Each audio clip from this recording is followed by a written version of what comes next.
My name is Estelle Radcliffe. At my cousin's wedding, my own father planted his hand against the door and spat the same words he'd carved into me my whole life. "You don't belong here." The guests froze. The sting wasn't new, but hearing it out loud, in front of everyone, was the cut deepest of all. Charleston glowed that afternoon, magnolias perfuming the air as guests in designer suits and silk gowns drifted toward the grand entrance of the country club. The string quartet's notes floated over the marble steps, blending with the easy laughter of people who had never once felt unwelcome in a room. I stepped forward, steady, my heels clicking against stone, carrying nothing more than a simple purse and the gold chain at my throat that once belonged to my mother. Before I could reach the open doorway, his figure filled the frame. My father, pressed into a charcoal suit tailored to perfection, glass of bourbon poised in one hand as if it were an extension of his authority. The smile he had been wearing for senators and CEOs only moments before curdled the instant his eyes caught mine. He shifted, planting his free hand flat against the polished wood of the door, barring the way as though I were a trespasser. The quartet faltered, bowstrings slipping, conversations died mid-sentence. Heads turned, someone whispered too loudly, "Isn't that Radcliffe's daughter?" Another guest, emboldened by champagne, chuckled under his breath. The glow of cell phone screens flared as a few people angled their cameras, eager to capture humiliation dressed as family drama. My father's voice cut through the murmurs, sharp as broken glass. His words weren't just for me, they were staged for the crowd, a performance designed to reaffirm who held the power. A hot flush crept up my neck, not from shame, but from recognition. I had been here before, not in this ballroom, but in countless moments of my life where his hand, literal or otherwise, pressed against the doorway and marked me as less. I drew in a long breath, the chain at my throat warming against my skin, and for the first time in years, I did not lower my eyes. Memories broke over me like a storm, unrelenting and sharp. I grew up in a sprawling wooden house in New Mexico, its long hallways cold, its rooms so orderly they felt suffocating. Silence there was not peace but control, the kind that weighed down on you until even breathing seemed loud. My father built his world around my brother, polishing him like a trophy, praising every mock trial, every line of legal precedent he memorized. That was the Radcliffe way, the law, the name, the legacy. And then there was me, the daughter who was never enough. I still hear his voice, low and certain. "Books don't win cases. Estelle, power does." To him, I was a misstep in the family's march toward prestige. My mother was the only warmth in that house. When illness overtook her, she clung to life while my father studied bills and shook his head. His concern was for cost, not comfort. I was still a teenager, scraping together what little I earned tutoring and working weekends, slipping it quietly into the pile of invoices. Those payments bought her a few more precious months, time for whispered stories and half smiles between treatments. But when she was gone, the house froze over completely. He did not mourn aloud, he did not weep. He looked at me instead, as though my presence itself was an offense.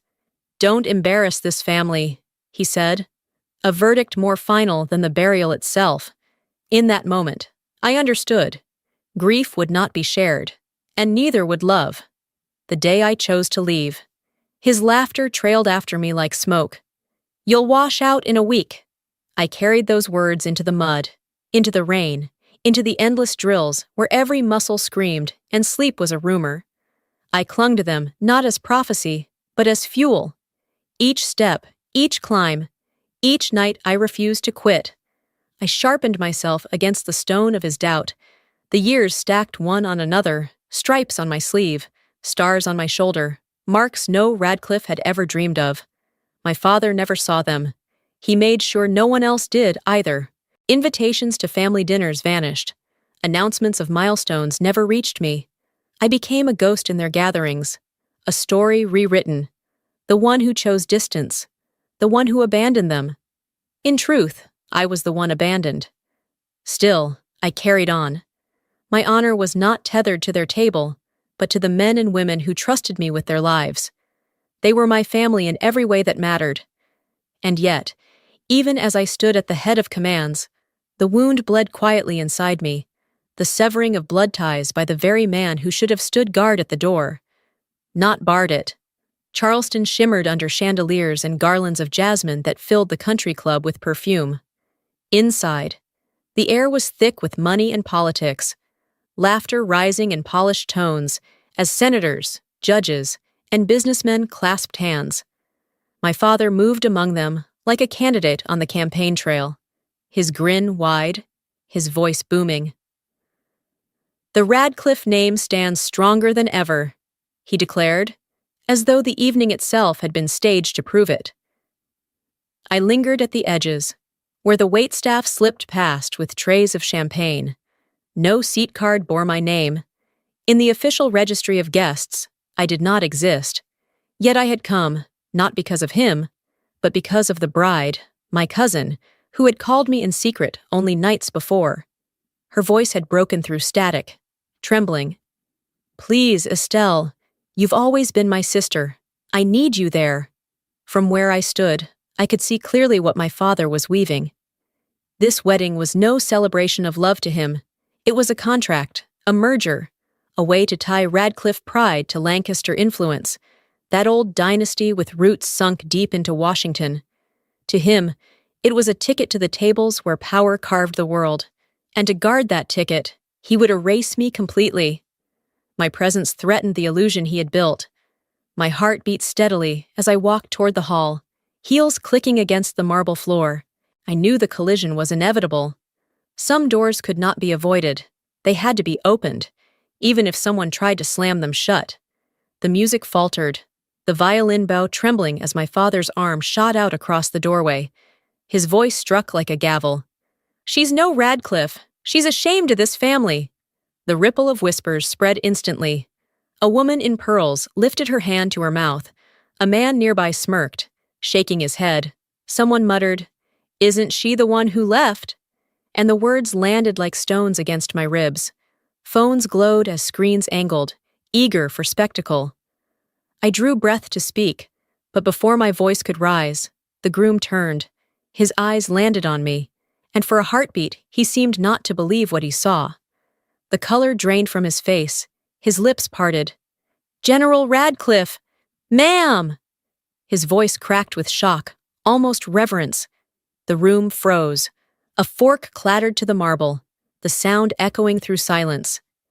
Every head turned. From the back row, a frail man with a cane pushed himself upright.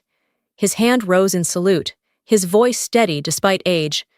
"We know who you are, General." His eyes shone wet. A soldier recognizing another. Others followed. Nods spread. Hushed voices carried my name like a current. The tide had shifted. My father stood rigid, his jaw tight, his knuckles whitening against the doorframe. The control he had gripped all evening slipped like water through his hands. Yet in his eyes, a spark of defiance burned, rage poised for one more strike. The whispers rolled through the hall like a rising tide. The groom's words had barely settled when my father snapped back. His face flushed red, bourbon sloshing dangerously in his glass. "Don't be fooled. It's just a costume she parades in. Nothing more." The silence that followed was louder than any applause. His attempt at mockery fell flat, his voice dangling in the air with no place to land. The groom straightened, his back rigid, his voice ringing with command. "Sir, with all respect, General Radcliffe has earned every star on her shoulder." His words cracked through the hush, and suddenly the room was listening not to my father, but to him, from the aisle. A woman with silver hair rose slowly, her black dress trembling as she stepped forward. Her hand, fragile but firm, closed over mine. "My husband served under you. He always said you saved his life." The crowd gasped. No rumor could rival the gravity of lived testimony. Across the room, I saw the shift. A senator I recognized from television narrowed his eyes at my father. A businessman who had once laughed beside him now looked away in disgust. They were men who had built their reputations on reverence for service, and in that moment, my father's words exposed him as hollow. Then the aisle broke open. My cousin, veil flowing behind her, could no longer contain herself. She burst forward, tears streaking her cheeks, and threw her arms around me. "I knew you'd come. You're my family." The sound of her sobs cracked the room wide open. My father stiffened, his composure unraveling. He looked as though he were drowning in plain sight, with no lifeline left to grab. The quartet fell silent altogether, boughs hanging mid-air. The groom raised his glass high, his voice carrying with deliberate clarity. "Today isn't just a wedding. It's the honor of welcoming General Estelle Radcliffe, one of the finest leaders the Air Force has ever seen." The effect was instant. Guests pushed back their chairs and rose to their feet. Applause thundered against the vaulted ceiling. Veterans in the crowd saluted in unison, the sharp gesture slicing the air with reverence. Respect rippled outward, a wave too strong to resist. My father tried to interject, his knuckles white around the stem of his glass. His mouth opened, but the roar of applause drowned him out. He faltered, taking a step back, his presence shrinking to the margins of a stage he thought he owned. Then a child's voice pierced through the noise. A small boy tugged at his mother's dress, his words bright and unguarded. "Is she really a general?" The question sliced deeper than any accusation. Every gaze swung back to me. I did not answer with words. I simply held the boy's curious eyes, let a faint smile touch my lips, and stayed silent. That silence carried more weight than any speech I could give. In that instant, it was undeniable. The authority in the room had slipped entirely from my father's grasp and settled firmly on mine. And though the battle wasn't over, the outcome was already beginning to take shape. The applause did not fade quickly. It crashed and lingered, punctuated by the scrape of chairs as more guests rose to their feet, the weight of their respect filling every corner of the ballroom. I stayed still, steady, allowing the swell to pass through me like a tide. I hadn't come to seize attention, yet the moment wrapped itself around me, undeniable. My father, once the axis around which every family gathering spun, shrank under the chandelier's glow. He stood there, bourbon trembling in his hand, the amber liquid trembling like it feared spilling his secret weakness to the marble floor. A few drops splattered anyway, dark against the pale stone, and he fumbled as if those stains might mark him forever. When the clapping began to ease, he forced a laugh, brittle and hollow, his voice scraped across the silence. "She thinks wearing a uniform makes her someone important." But no one laughed with him. The dismissal, sharp and practiced in private, lost all its power in public. His words fell flat, and the room, this room he had curated, filled with allies, clients, and men he worshipped, did not rally to him. Every face turned toward me instead, waiting, weighing. For the first time in my life, the silence was mine. Not imposed on me, not used to erase me, but mine to hold. I let it breathe, let him feel the void he had created. Then I spoke. Not loud, not dramatic, just clear enough to cut. "Respect isn't bought. Dad, it's earned." The words cracked the air. They needed no echo. The statement was simple, final. His grip faltered, the glass tilting, and I saw in his eyes the recognition that he had been judged, not by me alone, but by every witness in that hall. No applause followed, no triumphant cheers. Instead, a heavier verdict descended. Silence. Silence that pressed into the marble and wood. Silence that carried the truth louder than any roar. It was the silence of people who had already chosen a side, who no longer believed in the man standing at the doorway with nothing left to command. My father lowered his glass at last, his shoulders hunched, his shadow curling small beneath the chandelier's light. For decades, he had wielded arrogance like a weapon, but in that moment, it slipped from his grasp, and in the stillness that followed, the only power left was the dignity he could no longer deny me. The ballroom still hummed with chatter and clinking glasses, but I slipped out into the night air. lungs hungry for something other than perfume and champagne. The veranda stretched wide, lined with white columns, and the scent of magnolia drifted on the salt wind rolling in from Charleston Harbor.